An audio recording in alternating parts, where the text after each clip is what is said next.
is to talk less. Because if I have to talk about it, hanggang midnight po tayo dito, ha? Because I think I'm one of the oldest ones here, you know, with Direk. Direk, Ryan, and I have known each other for years. More. I think about 13, 14 years more. Because I've been teaching for almost 14 years with Direk, okay? Trained by Direk. In fact, I owe so much to Direk because he was the one who saw, hindi pa kami Ivana noon, he was the one who saw and challenged me if I wanted to teach. After he gave me the baptism of fire. But I had to go through to prove it to him. But anyway, you see, the Ivana Chabak is not just for actors. It's when you get to know the technique and the 12 tools. It's for writers, it's, you know, it's for directors. It's for anyone who wants to know how to cope with pain in life. And that's the reason why when we give workshops, the number one I always tell my students is we're not here to teach you how to act. Because actors are a dime in a dozen. Aside from what you're going to learn here, number one for me is to help you, just like what Lisa said earlier, to help you become a better human being. Because even for us, when we realize what we learned that pain is something you should not run away from. It's not something you hide. Pain is something that you use as a fuel to keep you moving forward, to help you become a better person. It is also in our Ivana Chabak training and what Direk always teaches us that you are never a victim of your circumstance or your situation. Because if you feel that you're a victim, then you're going to put up a self-pity party. Right? Now, who wants losers? Do you like losers? No. But don't be a victim. Be a victor because of it. Not out of it, not in spite of it, but because of it. Become a victor. Okay? And that's what you're going to use. All of these things we're learning is something you're going to need in your life. In how you have a better perspective in life, in how you're going to look at situations, problems, even your traumas. All of us have traumas in life. All of us have boo-boo, you know. And it is here that we discover, even with the people that are taking up as a teacher, and I really owe this to Direk Ryan, that you learn empathy. It's so easy to sympathize with people, but empathy is something that others don't have. You know what it feels like to be in that situation and you're going to do something about it. That's empathy. And so much to learn that I wish everybody would have the opportunity to learn from Direk Ryan doing the Ivana Chabak method, because it really is about life. Your altitude, how high you are, will depend on your attitude, not your aptitude. Your aptitude you can learn. You know, gifts and talents you can learn. But to have the right attitude in everything in life, that's going to make you a winner. So, thank you. Maraming salamat. Pang Miss Universe yung answer ng Ipakarala. Hindi ko naman sinabi na I would like to thank my parents. Actually, nasabi na po ng lahat eh. Pero ang pinaka-importante talaga doon is when you try to learn the Chabak technique, totoo yung sinabi nila, definitely, it will make you a better person. Yun yung pinaka-importante talaga doon kasi pag nag-training ka naman talaga, yes, pwede kang humusay umacting eh. Like, totoo naman yun eh.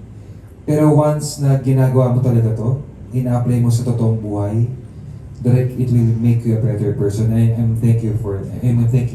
Siguro tama kasi bakit, thank you for saying that. Bakit it makes them a better person? Kasi after the workshop, they will face their deep-seated issues in life. Kaya nga nung pandemic, nag-open yung workshop ko to 25 participating countries. Eh, di ba, nakulong tayo. Isa lang ang sinabi nila, para daw may libre na silang therapy. And they're still winning as well as an actor. When I say win, makikita mo talaga na humuhusay sila. Kasi napakahirap sa lahat yung to create a behavior. Ano yung behavior? In layman's term, yung nuances ng artista. Dapat hindi na ituturo ang nuances eh. Hindi na ituturo ang behavior. Otherwise, kapag naituro ko, they will act like Ryan Carlos. Kailangan lumabas yun eh. At lalabas lang yun kung kaya nilang i-process yung pain nila na kinakarga doon. Yun. So, thank you. Ako naman po, bilang isang veteranang artista, siguro, ang reason ko talaga na sumali dito at naging estudyante ni Direk Ryan is because ganun kong kamahal at passionate ako sa aking trabaho. Sinabi ko nga kanina na known ako as bilang comedian, gusto ko maging versatile talaga ako na lahat mapupuntahan ko.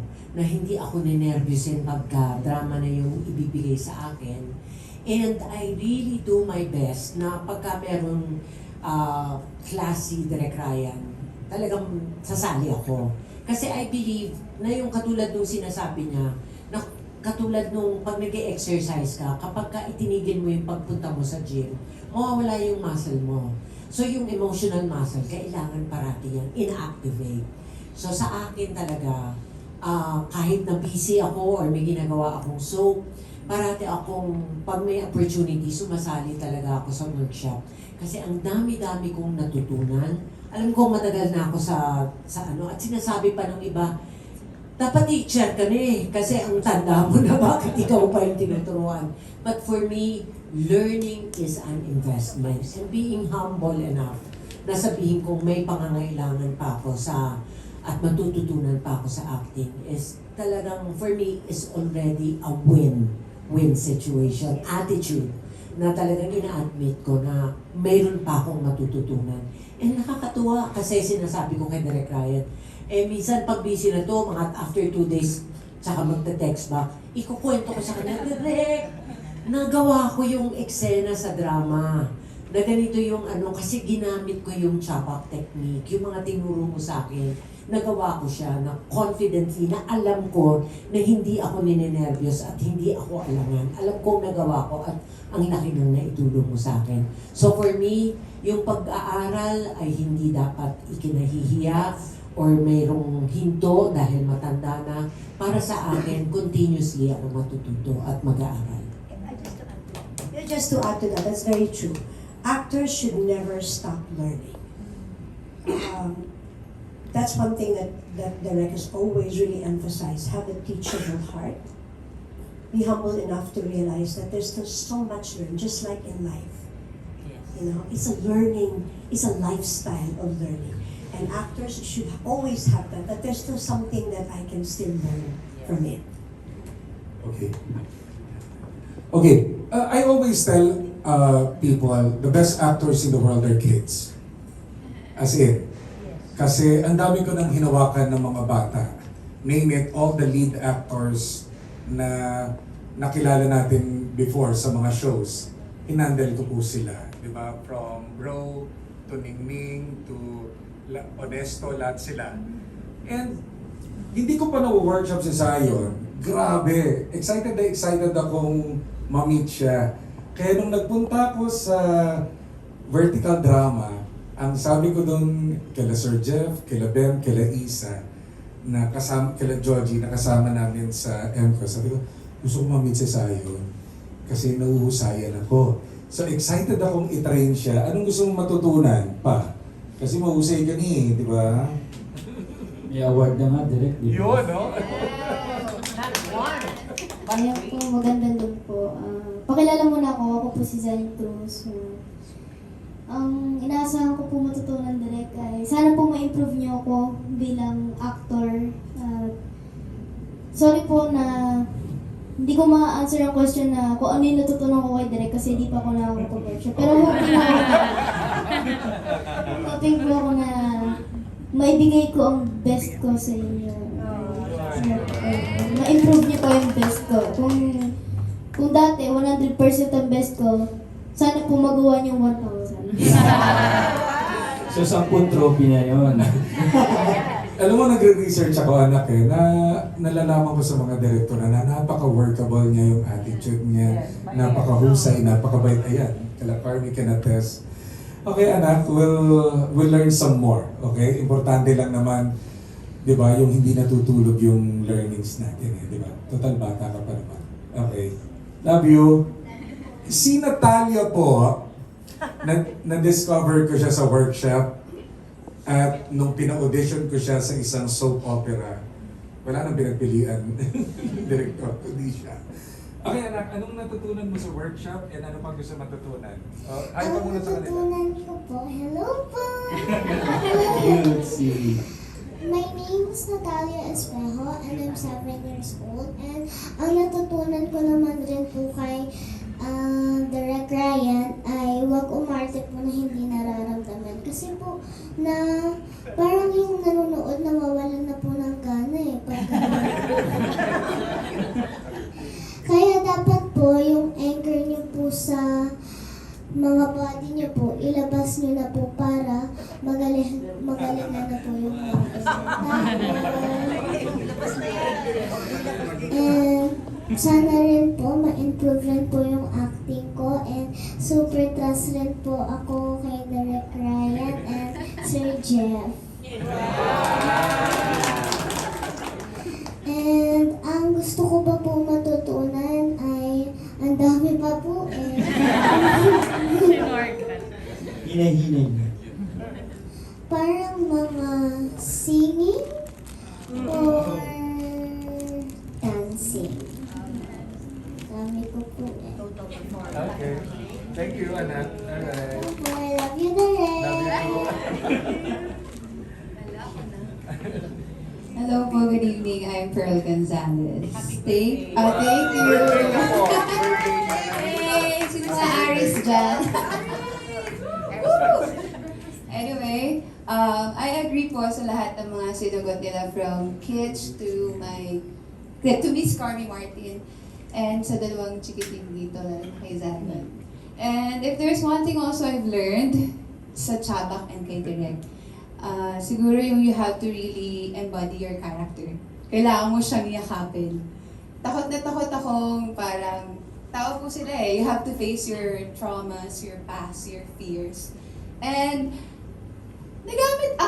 nagamit ko siya. Sabi ko, may sense pala yung trauma na to. And you know what I realized, yung nagamit ko po siya dun sa ginawa kong project na na-mention kanina na sila Ate Dimples and Joanne. Sabi ko, unhealed wounds ko pa rin pala to. So, I still have to work on it. As, parang na-admit ko sa sarili ko na, okay, ito, kailangan ko pa itong ayusin. And then, may mga times na, kung hindi mo naman, like, nahihirapan kang example, message ko si Direk, hindi ko kayang umiyak. Hindi ko kayang umiyak, nakakaiyak po yung scene, ano kayang bubog. Kahit anong gamit ko dun sa karga ko, hindi ko magamit. Kasabihin niya, anak, ganito lang yan. Gumawa ka ng mga what if scenario sa mind mo. So ako naman, gumawa ko nga rin, namatay yung ex ko, yung mga ganyan. Joke lang po to, buhay pa po siya. Napatawa ko lang kayo kasi ang seryoso niyo. Anyway, totoo po yun, gagawa ka ng mga what if scenario sa minds mo na makakatulong doon sa character, doon sa scene, aside sa scene and overall objective na natutunan namin from Sapa. Tatalon ka talaga. Direct may kissing scene, okay lang yan. Kunwari, jowa mo si Joel. Ganun po. You have to... Yeah, tama. Tama rin si Miss Carla na it's a never-ending learning. Minsan nga nanonood ako ng TV, sabi ko, ang galing naman niya. Naawa din ako sa kanya. Ganun. Pag kakilala mo po talaga yung character and role, mas madali lang din aside sa Chabak and na matutunan din namin from Direk Ryan sa workshop. Sa success ka talaga. Thank you so much. Step by the step to sa success. Magandang gabi po, ako po si Allen Cecilio. Hello, Direk. Agree po ako sa lahat ng sinabi ng lahat, so copy-paste na lang po. Hindi ba pwede? Sasagot ako. Anyway, ang natutunan ko po kay Direk Ryan, actually, nag-start po ako sa kanya, 17 years old ako. Ilan taon ka na ngayon? 18 po. 26 na po. So, yeah, 10 years ko na rin siyang teacher, si Direk Ryan. Pangalawang ulit ko na to sa kanya na from intro and hanggang sa masterclass ulit. Thank you, Direk. Kasi kakapasa niya pa lang sa masterclass ngayon. Yes. Kaya excited na ako sa next batch po ng workshop and masterclass. Level up na po. Dahil step by the step na tayo ay sa-success. Yeah. Ang natutunan ko pa kay Direk, aside from the pain na magagamit mo talaga siya as an actor. And tulad nga ng sinasabi rin ng ibang estudyante, Direk, para sa akin talaga, personally, itong workshop, para siyang therapy sa akin eh. Kasi tayong mga tao, meron tayong mga trauma, mga pain na natatakot tayong i-confront sa sarili natin. Hindi natin piniface, parang dinadivert natin lagi yung attention natin sa ibang bagay para hindi lang natin i-acknowledge yung pain and yung trauma na na-experience natin. And dito sa workshop, tutulungan tayo ni Direk na harapin yun and use it as a fuel para manalo tayo dun sa eksenang gagawin natin. Yun yung pinaka natutunan ko kay Direk. And of course, yung walang maliit na roles. There's no small roles, only small actors. Kasi nga, kahit na background ka, kahit na isa lang linya mo, yung character mo, mahalaga yan kasi hindi mabubuo ang isang eksena kung wala ka. At kahit gano'ng kalit yung character mo, kahit isang linya ka lang, dalawa lang, umuo ka lang dun sa bida, meron ka pa rin objective dun sa eksena at yun ang importante. Kung yung oo lang na yun, kung yes mo na yun, pero nararamdaman mo at alam mo yung objective mo, buo mo yung character mo sa sarili mo, mananalo ka pa rin dun sa eksena. Yun po. Thank you. Good evening po. Kinakabahan din ako. I'm Sam Coloso po. Hello everyone. And first of all, gusto ko pong magpasalamat sa MQAA, Sir Jeff, Direk Ryan. Thank you po. It's so amazing to be seated amongst these actors. Grabe. So ayun po, I just wanna be honest. Kinakabado talaga.